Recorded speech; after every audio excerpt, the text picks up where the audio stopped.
এই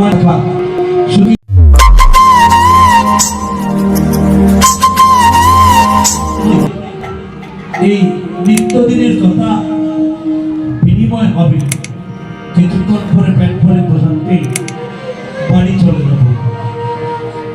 এটি আমার লক্ষ্য নয়।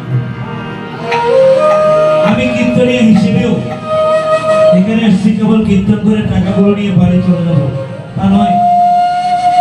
আমি তখনই সার্থক মনে করব আমার এই কথা শুনে, কীর্তন শুনে কোন একজন ভক্তেরও মনে যদি আমার একটি কথা থাকে, তাহলে মনে করবো আমার আশাটা সার্থক হয়েছে। নয়তো আমার আশাটা এখানে ব্যর্থ। বিভিন্ন কীর্তন আরো হয়তো 2-3 ঘন্টাও করতে পারি, তবে এখনই আপনাদের একটা পরীক্ষা হয়ে যাওয়া উচিত। এতক্ষণ কীর্তন শ্রবণ করেছেন,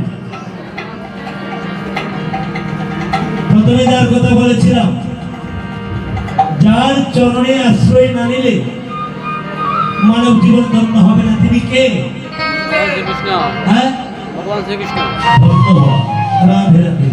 আমার এক দাদা মনে রেখেছে, গুরুদেব ভগবানকে কয়বার ভিক্ষা দেব দৈনিক?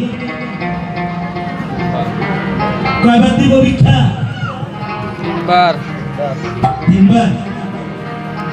কি দিবেন? কি ভিক্ষা দিবেন? আপনার কমলা, পয়সা, টাকা পয়সা ভুলে গেছি। হরিনাম, মধুমাখা হরিনাম গাইব আপনারা দিয়ে নৃত্য করতে করতে। সে কথার জন্য এই গল্পের অবতারণা। ওই যে হাত দুটি হরিনামে ব্যবহার করেন নাই, চিত্রগুপ্ত যখন কথা বলবেন, একটু নীলকৃষ্ণ বাবুর জীবনীটা খুলো, তখন তিনি বলে দেবেন দুরূপকারী শিব মন্দির প্রাঙ্গণে 16 প্রহর নামযজ্ঞের অধিবাসে বসেছিল।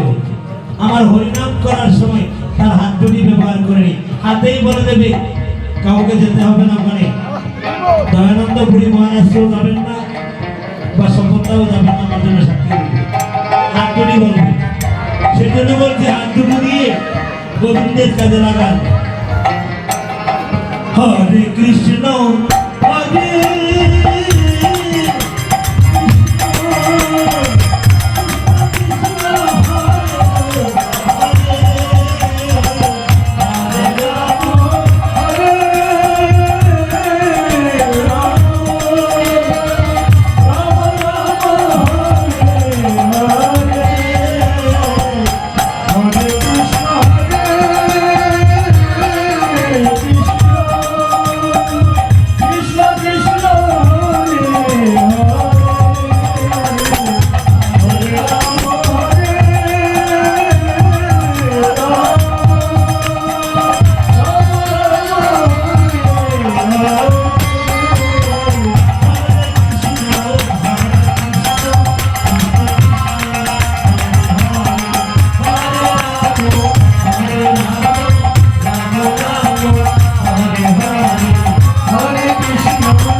গুরুজন রয়েছে, তাদের শিবকে ছোটবেলা থেকে শিখে আসতেছে, শুনে আসতেছে।